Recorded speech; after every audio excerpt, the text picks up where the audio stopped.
sa buhay na walang hanggan. Ito ang ating pananampalataya. Ito ang pananampalataya ng ating simbahan. Marangal nating ipahayag ito kay Kristo Jesus na ating Panginoon. Talaga bang bukal sa iyong loob? Digital naman to, diba? Bukal kapag sa pananampalataya.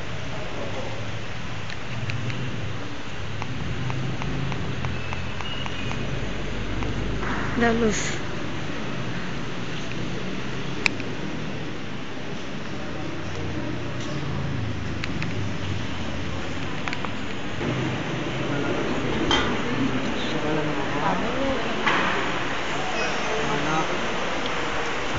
Espiritu Santo.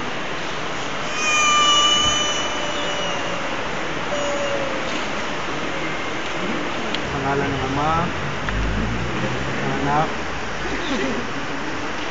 ng Espiritu Santo.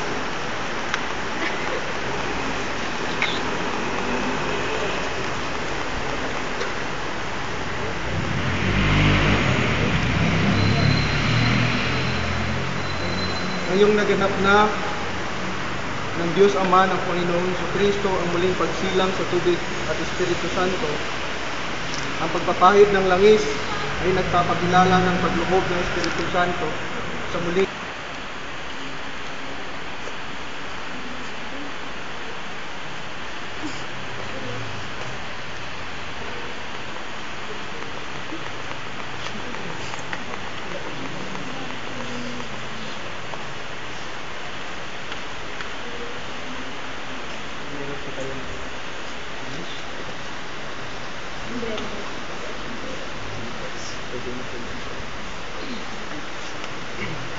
Ang damit pambinyag ay tanda ng muling pagsilang kay Kristo at ng dakilang karangalan ng mga anak ng Diyos.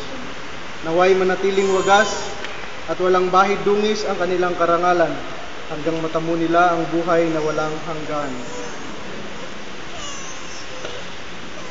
Ang ilaw na ito ay ang tanda ng liwanag ni Kristo na tinanggap ng mga bagong binyag sa tulong ng mga magulang, mga ninong at ninang. Naway mag-alab ito sa kanilang pusang dila ninyo sa Tatay.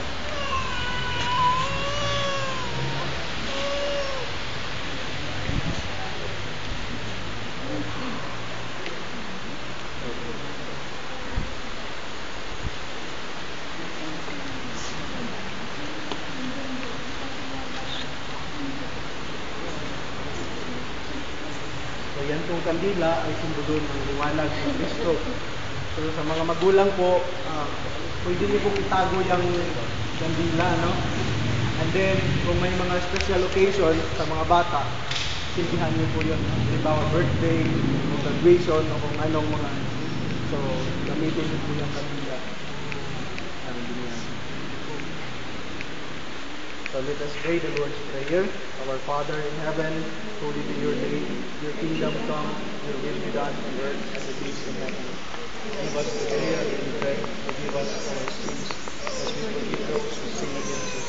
Do not lead us into temptation. Naging anak tayo ng kaliwanagan kay Kristo. Dumulog tayo ngayon sa Ama, na bukal ng kaliwanagan at buhay na walang hanggan.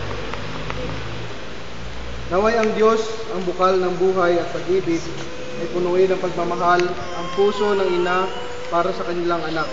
Pagpalain ang mga ina ng mga bata sa paglamok at kabanalan sa kanilang mga anak. Naway ang Diyos, ang ating Ama, ang tuwaran ng mga ama. Tulungan niyawa niya ang mga ama na naririto na maging mabuting halimbawa ng sa gayon ang kanilang mga anak ay lumago at maging hustong Kristiyano sa lahat ng kapunuan ni Jesucristo. Amen.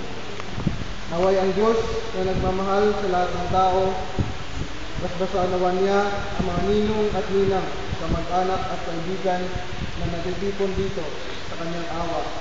Naway pagsanggalang sila sa masama at bigyan sila ng kasagaran at kapayapaan. Amen. Kumayo kayong mapayapa at pagpalain kayo ng buong may kapal sa ngalan ng Ama, ng Anak, ng Espiritu Santo. Amen. Maraming salamat po.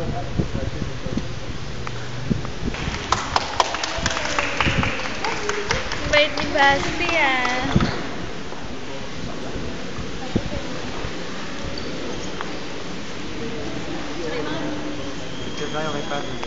Yung ano